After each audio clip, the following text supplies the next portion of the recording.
I feel like the only way as poets to understand the mess we make when we write is to kind of break it down. So I've titled this The Brown, the Brave, and the Beautiful. And each one of these sections kind of deals with a different set of poetry. They're all kind of intersectional, and I feel like you understand exactly what I'm saying when I start. Okay.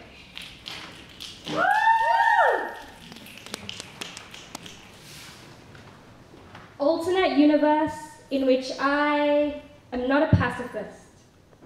I step into Gloria Jean's at 15 to order my first coffee. Christine, the cashier, asks me my name and I recite it proudly like it is the Odyssey, but though odd it seems like she couldn't quite catch that. So and somehow mistakes Asia to be the entire continent of Asia. Now in this alternate universe, I don't bite my tongue.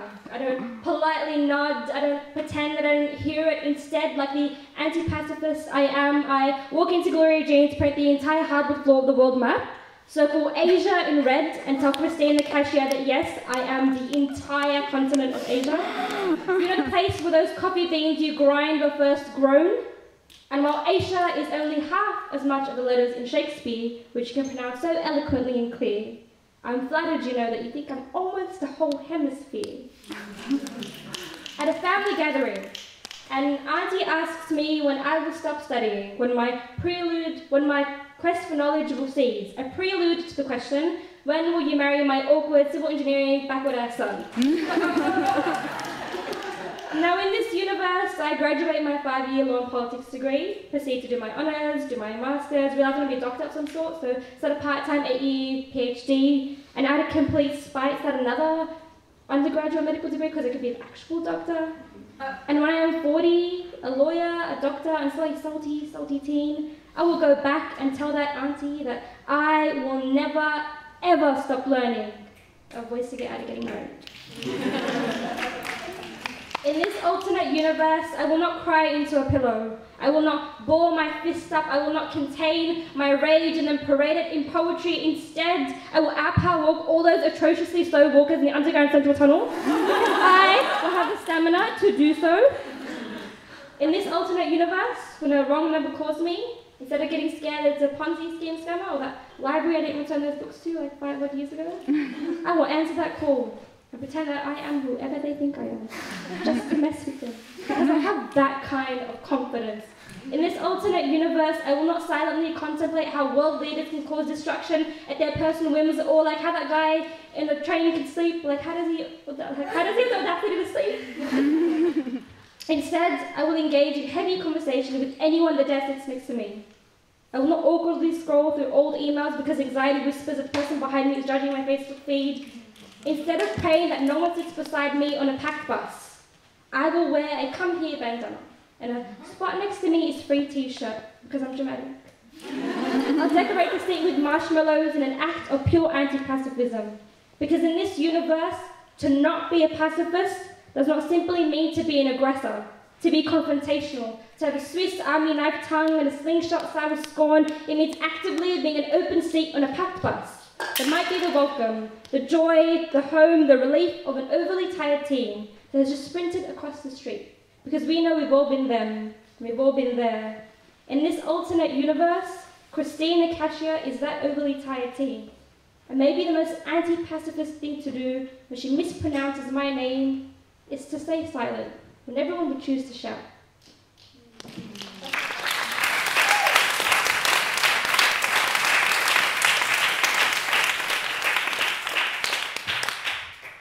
Two more bound poems, and then I'm going to move on to like my brave poems. This one I just did this morning. New shit. Okay. In my language, where you stress a note changes the entire meaning of a word. Juda means shoes. Shutta means liar. Juda means mouth also. Which is to say, I have many times had a shoe in my mouth at family dinners, trying to feed this language into me, trying to teach my tongue linguistic familiarity. But how do you pronounce foreign words on a foreign land that's forgotten its former people? complain poets write too much about race, that people of colour should start writing in black and white so it's easier for you to consume. Make your life relatable, palatable for the big view, and still complain that we do not write new poems, we do not write non-race poems, which is wherever we go, these poems will always be bloody important, bloody painful, but still bloody good. For I am a Juda, a liar, a shoe, a mouth ulcer, something that makes you uncomfortable, but still draws you to my wonder.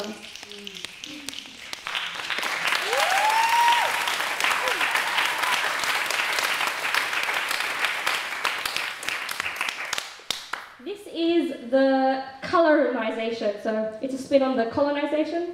Do you understand it when I start? Give me problems, and I'll give you poems. Give me a podium, and I'll write you sonnets. Give me a stadium, and I swear I will own it, but give me beauty, and I'll give you honest. At 5, I was a caramel-skinned goddess. I relished the sun, its cascade of confidence, danced in overly bejeweled saris with no self-consciousness. I wasn't just a hook, hell, I was a whole damn chorus. At 7, I became the present. A bouquet, bow tie, wrap, sit still, look pleasant. Aunties rub their hands all over my caramel. Aunties grab my face this way and that way like a cabbage vegetable. Little boys told me they love my cola, my chocolata. Little boys know little about consuming women. At 10, I wore the same blazer as I did in kindergarten. Perfect fit, as if my body had learned how to shrink in, was taught the art of self-containment. My brothers sprouted like vegetables in prime, their bodies warped like creeping ivy vines. They were taught to grow up, grow out. At 11, I reached my bloom. My body, its arches grew in ways culture didn't want it to. My hormones clawed at my curves. My body spoke of a language I did not want to listen to. At 12, my skin grew lighter as I started watching television. See, in my language, we have 2 words for white, one of which is safa. Safa meaning pure, safa meaning clean. At 13, I realized my caramel would not crystallize, that my chocolate was not civilized. Went from olive to tan from 14 to 15, from tan to alabaster from 15 to 16. Every year, my hand would reach closer to the beginning of the spectrum, climbing the color ladder of affirmation. See, you colonized my skin, so I called it the colonization. At 17, Indian mums loved me. Told me I looked like a Gaudi, the token white girl. So we bleached our skin to be pretty white girls and rubbed our dirty exterior. And we have started this self-mutilating circus where girls will search stories high for the perfect cocktail dress, but never know where to find fulfillment. This inferiority complex passed down through generations of women to look like the oppressor, to impress the oppressed. Define ourselves with 5 letters of the alphabet. 5 letters of the alphabet that can construct the entirety of a woman pretty. And one day, when my daughter asks me in all her insecurity if she will ever be pretty, I will say no. I will say you'd be pretty intelligent, pretty charming, pretty damn incredible, but never merely just pretty. I find it funny that my Anglo friends ask me how I got my tan. I find it funnier that I've never loved vanilla, but always chocolate. I am an inside-out Oreo, and no matter which way you consume me, eat me, or prefer me, I will always be goddamn delicious. You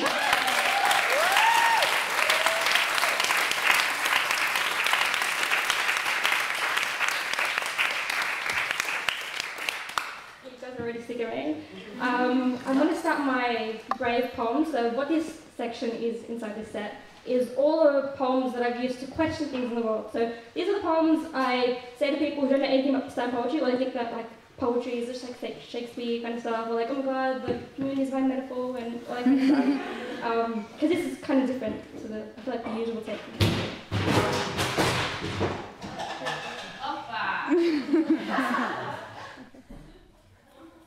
What I've been told.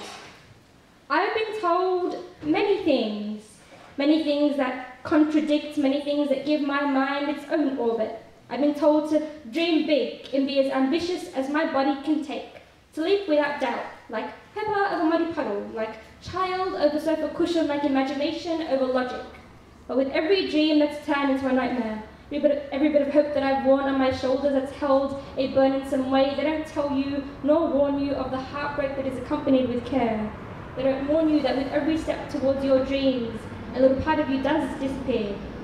They've told me to wear my heart on my sleeve, but my heart is in my hands, beating, quietly asking for anyone to claim it, and there is a hollow in my chest, empty where it should be, and now the veins, the vessels, the arteries that connects me to my entity are like clear, dried up straws, and there's no fluid left to hold me together, because the heart on my sleeve means a heartless me.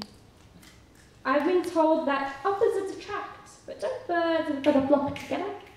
I've been told not to judge a book by its cover, but also read people like book covers, been read like a book cover, accustomed to being glad. My brother's name is Muhammad. When they called injustice, surveillance, I've been told that money is the root of all evil, but money makes the world go round. The very things we hate are the things we turn into on Desperation Day. I've been told that many cooks spoil the broth, but many hands make light work. The world cannot exist without problems, because without problems, we wouldn't have problem solvers. Without problem solvers, who would work towards peace? Why do we drive on parkways and park on driveways?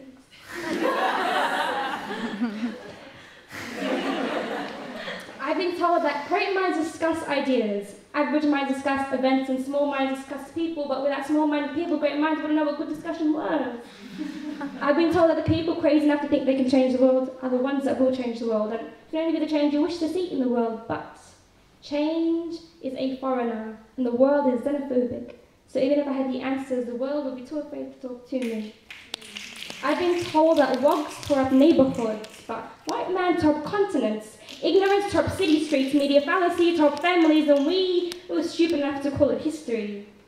Why do we give power to those on stages, behind microphones, on YouTube videos, telling us what they've been told and told us their tellings? Do you not realize that even on this very stage, we are alone?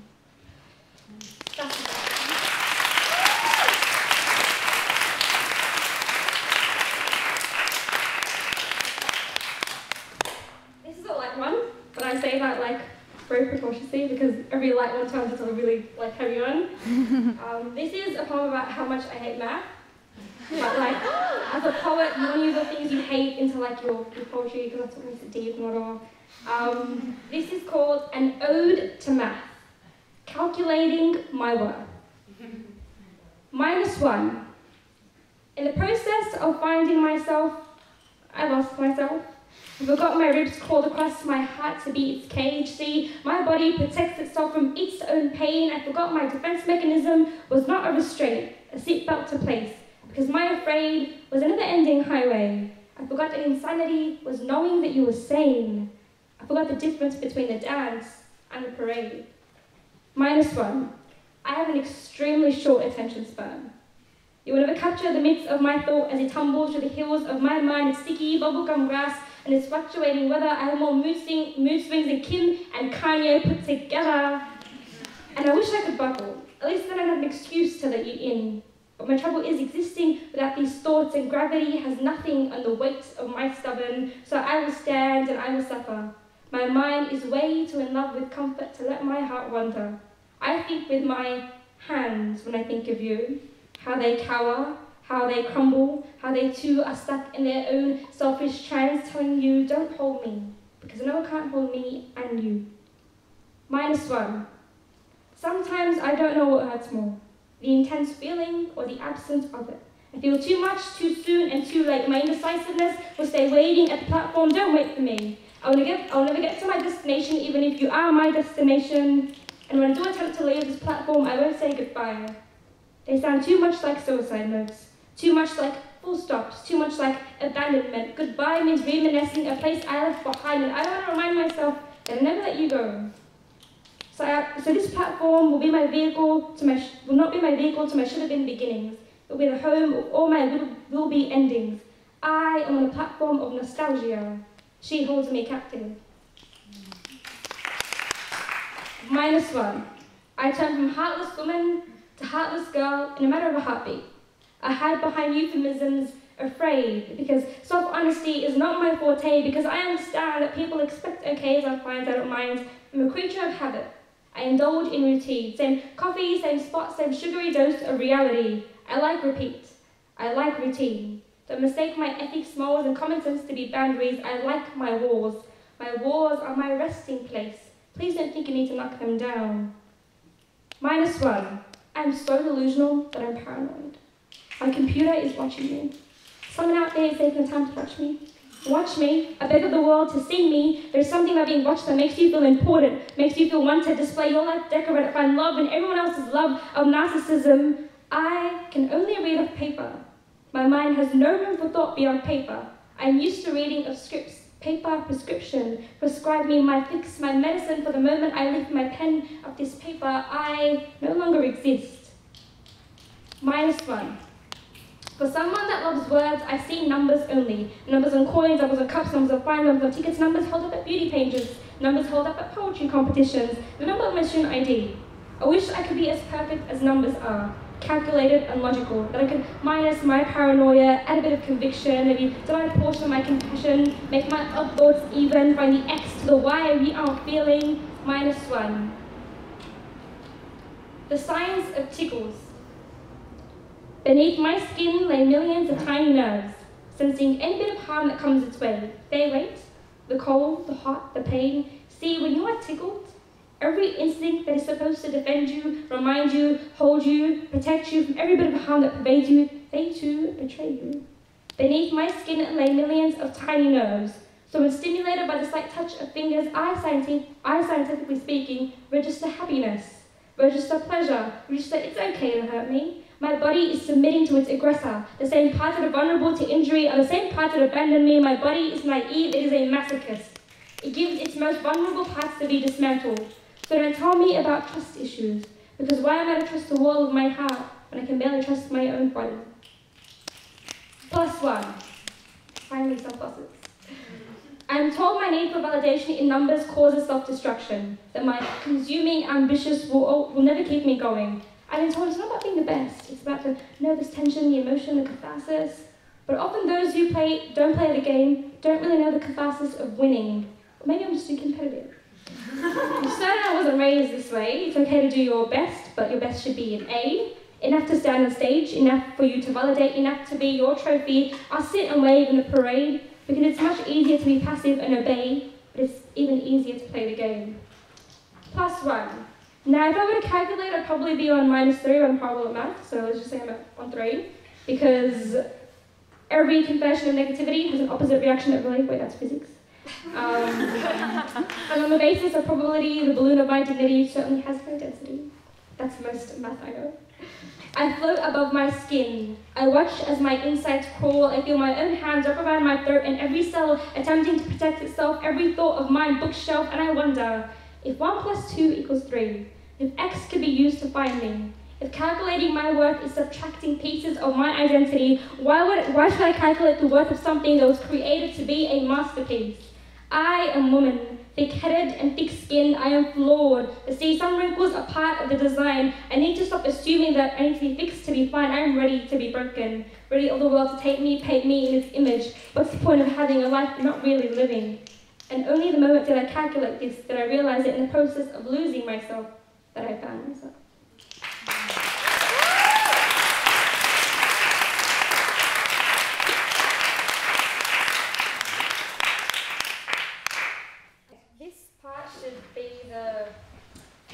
The beautiful part of the set, so the part where I challenge the parts of femininity that I have and what we think femininity should be. This is called Sand. Sand has a way of appearing in places long after its introduction, in places that it just shouldn't be. In the crevices of your jeans, under your feet, in the backseat of your car, in your backside, don't way too far. At the bottom of your shoe, travelling wherever you go, a grain that you cannot grasp because you're tingling your toes and no amount of shoe slapping against pavement can get rid of those little sheets of sand that just won't let go. Which is why you are like sand, because you are always stuck in my soul. A traveller trapped in my tandem bike heart, I made places for you to ride in, sockets of sadness that you would hide in. You tore my backbone, became my arch nemesis. Traced my tombstone teeth, made me into a pessimist, and when I stopped speaking, you trekked your way into my fingertips so you could stain your way into my stanzas, leave your mark on my metaphors, make me a fool when I made a 10, because you knew the power of a microphone and a pen, yet couldn't get me out of bed. And while I grow tired of this internal stampede, this standoff, you make a silent trip down my bones, become a silent host in my home, and sometimes I will see you in photos, in a half smile. You will make cameos when I feel ignored. You make cameos when you feel ignored. Sand sounds a lot like my sad, how it appears in places long after its introduction, in places that it just shouldn't be. In the crevices of my jeans, under my feet, in the back seat of my car, at the bottom of my shoe, travelling wherever I go, a grain that I cannot grasp, but will tingling my toes, and no amount of shoe slapping against pavement can expose the tiny little shit so sad. It just won't let go.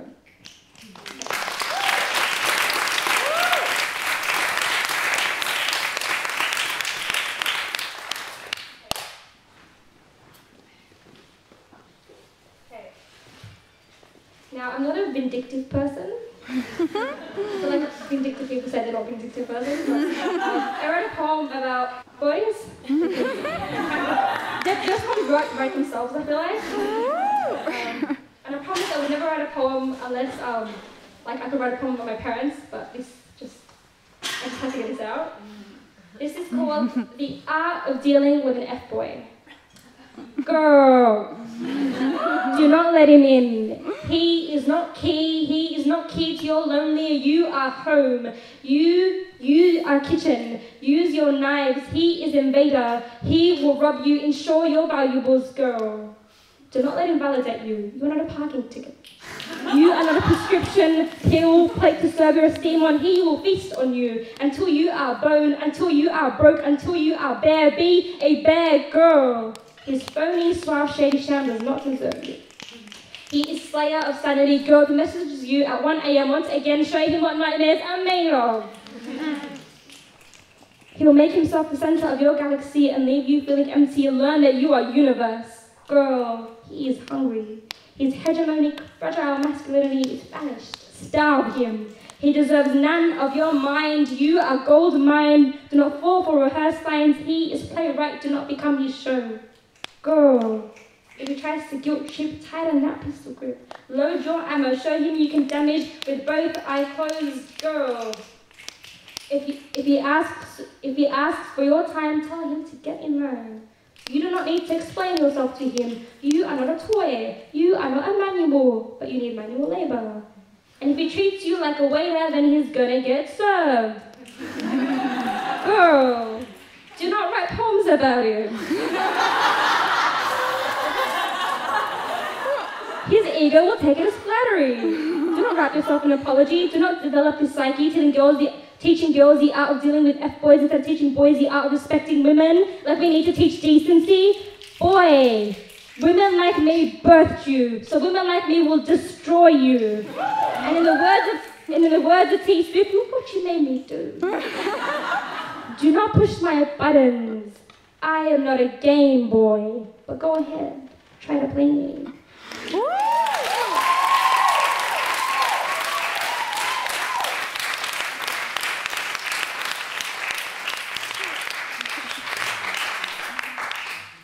Poets could write like White Star. Okay. My voice doesn't soar like Tina, doesn't growl like Aguilera. I am no Aretha, no Queen Latifah, no Rosa. I am not a loud woman. I do not consume the room around me, but hold it at the tip of my finger. I am not a loud woman. My voice cannot travel between octaves, and I am enslaved to an anger that can only come out as silence. I am not a loud woman. But I came from a generation of females that held patience like utensils, whose smiles could write novels. I came from Swiss Army knife women, except they only violently loved, who could march with shrapnel on their thighs but fell to their knees when their children cried. I am not a loud woman. But do not confuse my confrontation with passiveness. Do not think that cowardice lies on the feet of women who choose the path of least resistance. A quiet woman is a learning woman. And too often we have confused the loud to be powerful. And we wonder why we have political figures with no clue. I am not a loud woman, but I am no means a less angry woman, a less passionate woman. I don't have to speak louder to speak sense. And I am no Tina, no Aguilera, no Aretha, no Rosa. I am Aisha, namesake of a woman whose wrath I cannot measure, strength and scholar, poet and professor whose wisdom did not waver, that fought the patriarchy with no fear. Once he told me not to cry. Do not get so emotional, Aisha, he said. How else can we be objective here? Our women are taught that emotion is illogical, to swallow our box-cutter tongues because it taints our arguments, because caring too much, investing too much, somehow makes you think less. I am not a loud woman, but do not call me strong neither, for I bow down to my phone like it is a god, and do not call me scholar, for the more I learn, the more I forget, and do not call me poet, because my sentences are just strings decorating an empty room longing to be filled. And I will not feel ashamed that I am not a loud woman, because I don't need the world to notice my presence. But I know it isn't ready yet.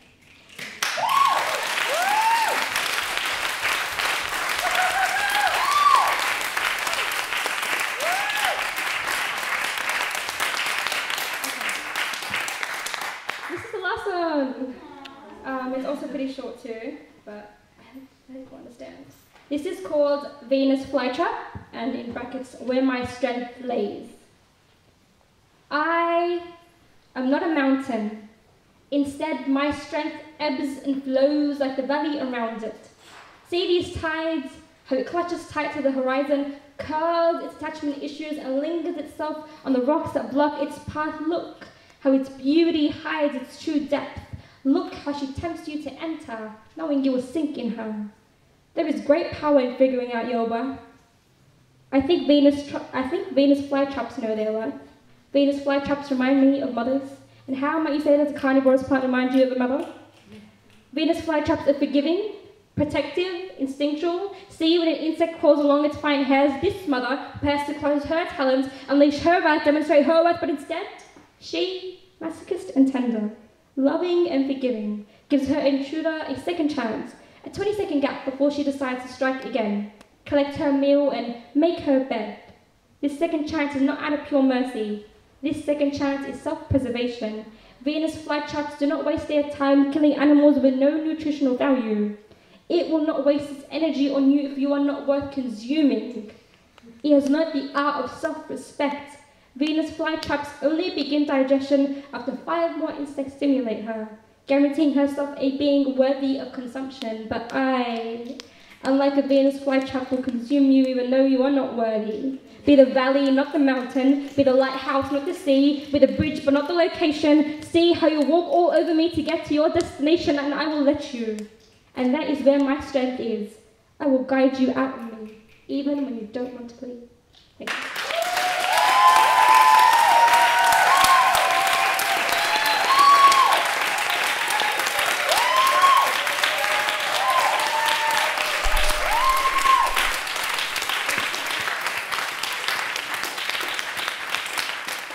Can we all make sure that Aisha knows how much we appreciate her tonight?